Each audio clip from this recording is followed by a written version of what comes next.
Of concentration. What we mean by concentration is gotten from an English word that means a lot of things occupying small space. Imagine in this our little room, imagine we are having 1,000 people jam-packed.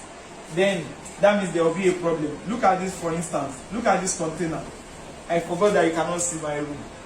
In this container, let's say I have 1, 2, 3, 4, 5, 6, 7.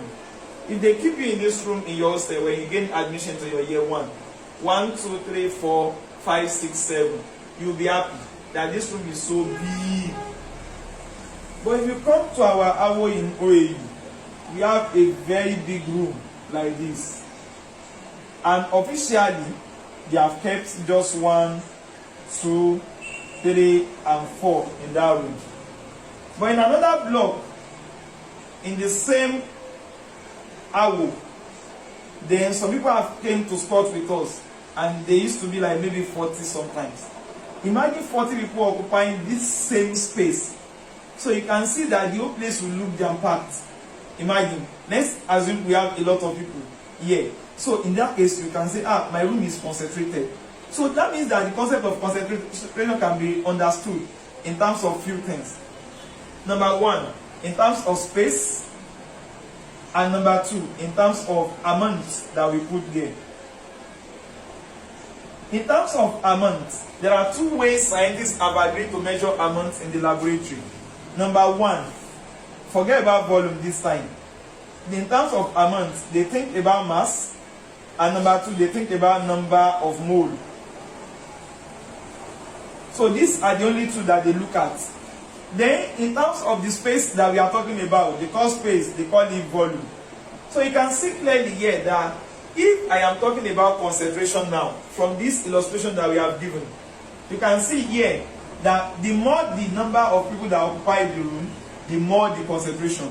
So I can say clearly that concentration is proportional to the amount.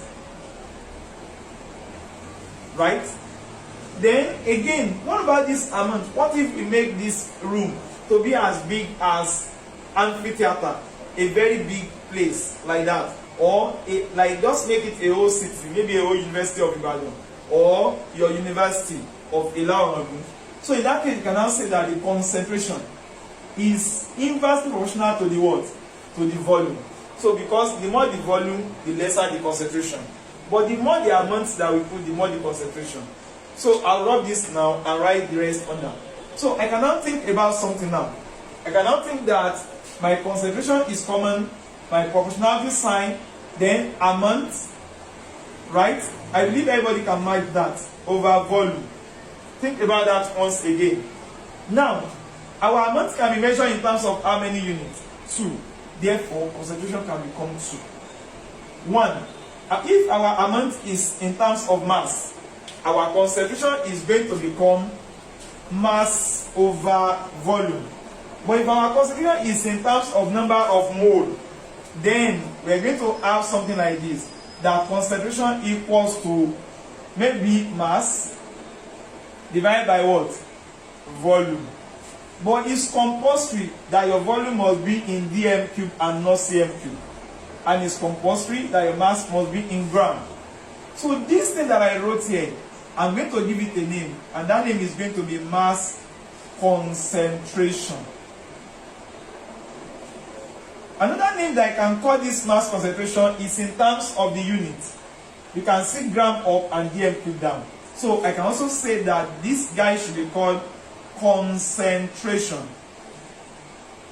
in gram per dm cube. I think that's very okay. So we can measure this concentration in terms of these 2 units.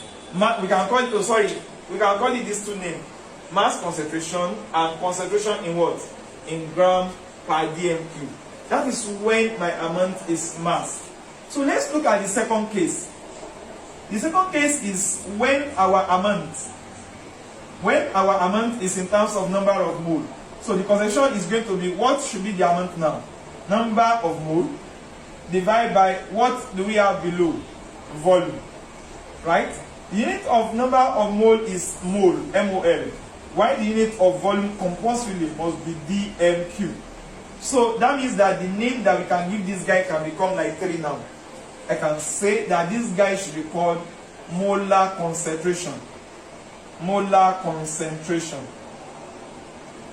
Another name I can call the guy, I can call it molarity. Molarity. There's something called molality. I will explain that one in another video. I'll make it a concept. There's something we call normality too. So another name I can now call this guy is now in terms of its unit. So you see that we call the two of them in terms of their units. So I can now say concentration. Concentration in mole per dm cube. That makes a lot of sense. So the unit of molarity is what? Mole per dm cube. But then, sometimes, let's say we have concentration to be equal to 0.2 mole per dm cube. It is allowed that I write concentration to be equal to 0.2 capital M. This capital M is pronounced like this, molar. So you can say 0.2 molar is the same as 0.2 mole per dm cube.